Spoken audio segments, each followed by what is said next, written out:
Crows by 16. Welcome to the round 17 review.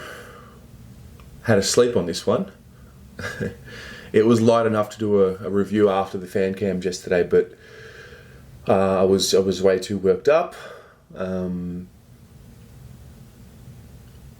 really disappointing effort from those boys. Let themselves down, let their club down. I mean, where am I going to start?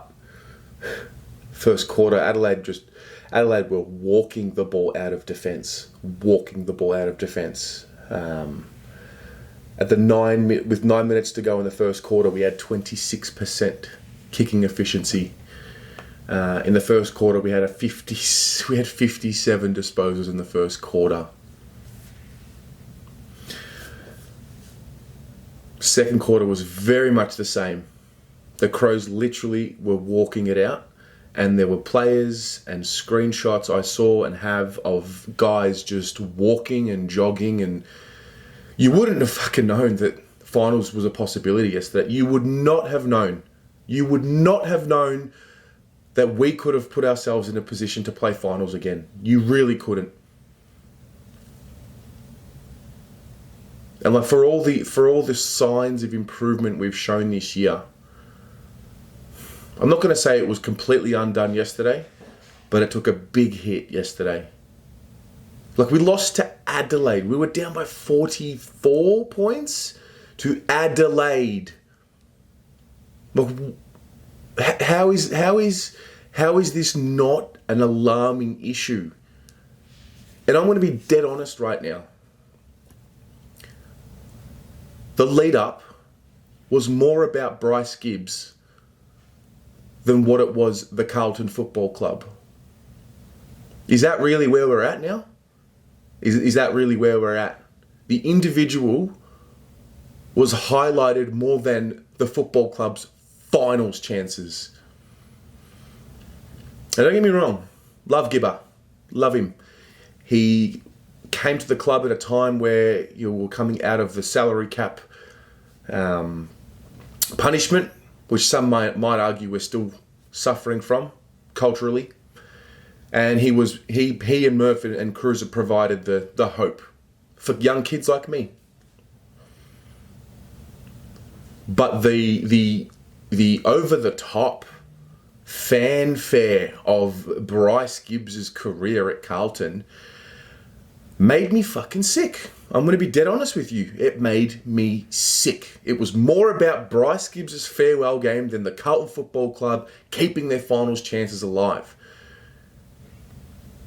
Now, I didn't see the end of the game footage. I obviously came straight in the fan cams, and the Carlton boys have carried Gibbs off. And my initial reaction was, look, it's an ugly look because we've lost the game.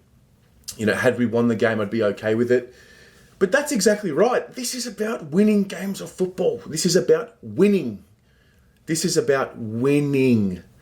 not about being nice people and being a social club.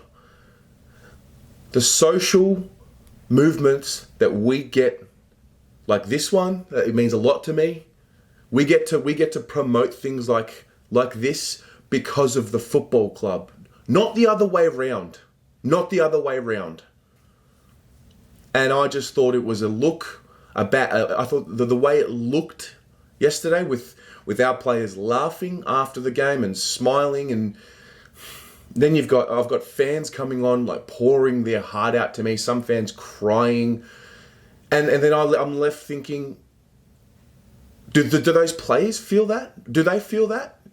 Captain Fantastic, laughing and smiling, having a jolly good time.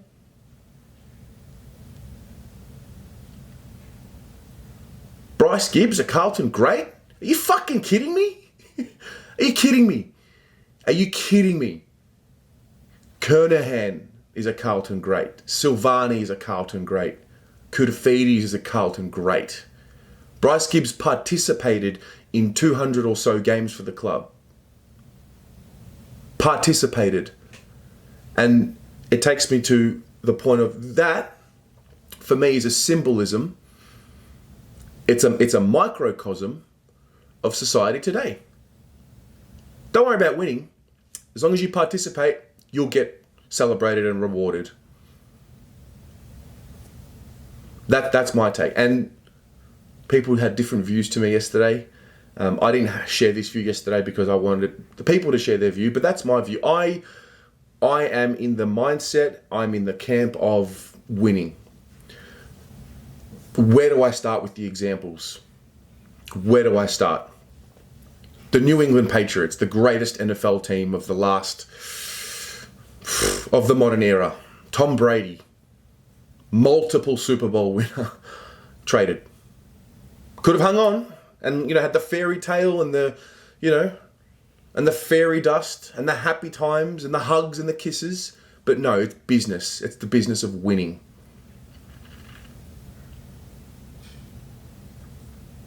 The list goes on, and it's all about we're the Carlton Marketing Club at the moment. That's what we are. We're the Carlton Marketing Club. It's all about getting that good shot, that photo of Gibbs on Simo and Murph's shoulders. They'll frame it. Gibbs will sign it. They'll auction it off at the best and fairest, and they'll sell it for $1,200. When is it going to be about winning? When are the standards going to come at the football club? And you can say it starts from the top. You can. I think it starts from the fans.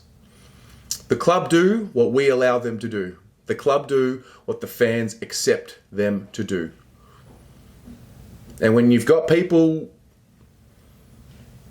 talking more about the wonderful career that Bryce Gibbs had, as opposed to the terrible respect we showed for the fucking farewell game for Matthew Cruiser, who announced his retirement.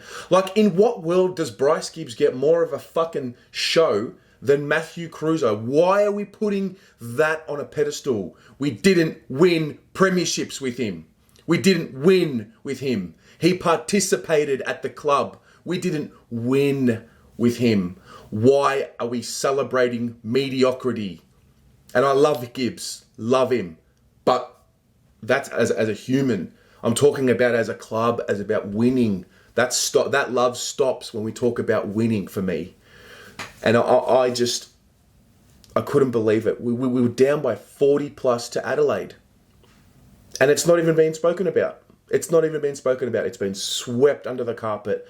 And for me, it's not good enough. I'd love to eyeball those players in a group. I really would. Because there are some harsh realities that need to be realised. The talent is there. The ability is there. But the pride and the desperation from the outset is not there. It's not there. They rest on their laurels. Next year is going to be better. X player will come back next year. It's the same story. It's rinse and repeat every year. We sit 12th on the table now. Brisbane next week. Who knows? We all know what we're like last game of the season when there's nothing to play for. We all know what happens there. So if we finish in that bottom four, is that acceptable now? Is that where we're at now? It was very disappointing.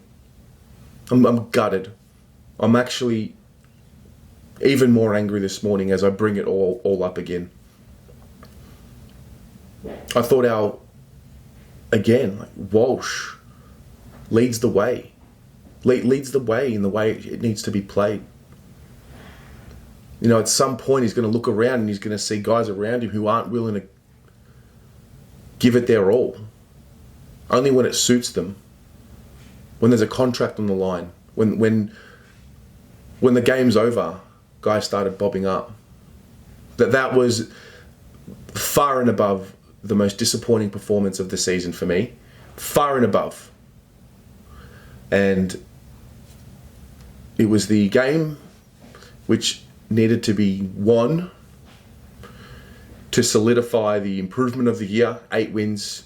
It's 7 wins right now.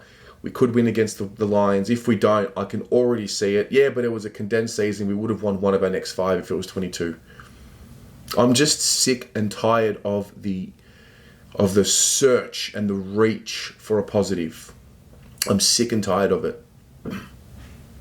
And 2021 presents with it, a year where we're we're 6 years into the rebuild, and the pressure's on even more. Some may argue that they could have an out this year. I don't believe that, but I can see where some might have that argument. But 2021, pressure's coming. Pressure's coming. And I don't want to hear ex-players injured, because one of these boys that's in our best 22, one of them, maybe 2 of them, are going to be injured next year. They're going to have one of those. They might play 2-3 games and they'll just be injured all year. It's going to happen. It happens to every single club, every single year. One of these boys, it's going to happen. So this year it was Charlie. Last year it was Doc. And unfortunately the year before it was Doc as well.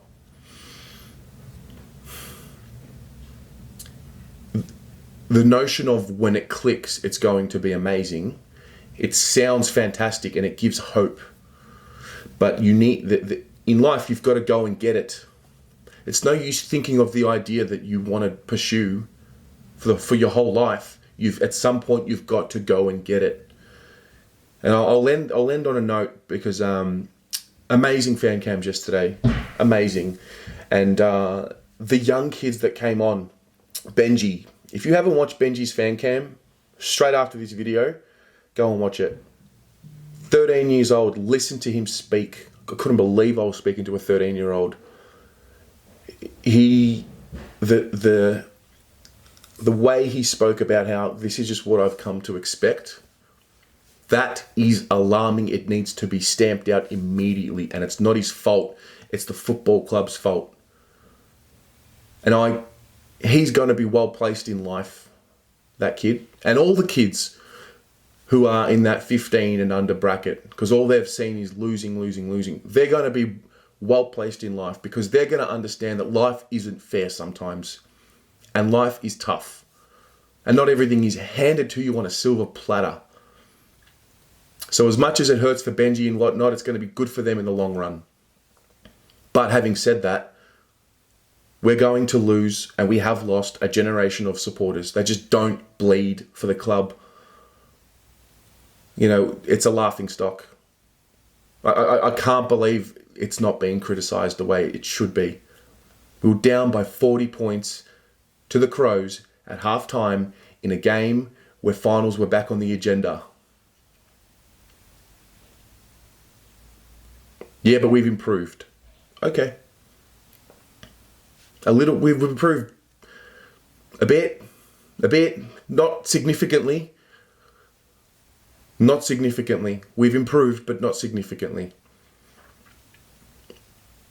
Anyway, I'm devastated. I'm here to win. I'm not here to take part.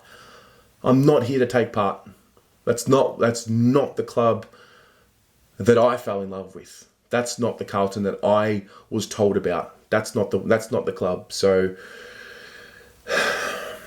we move on. Player ratings will come next. One more game to go. Have a good one, guys. Share your thoughts with me. If you disagree, no worries. Happy to have the conversation. I'd love to have the conversation with those who disagree, because I think it's going to be a learning process for both sides. So let's discuss it. Go the Mighty Blues.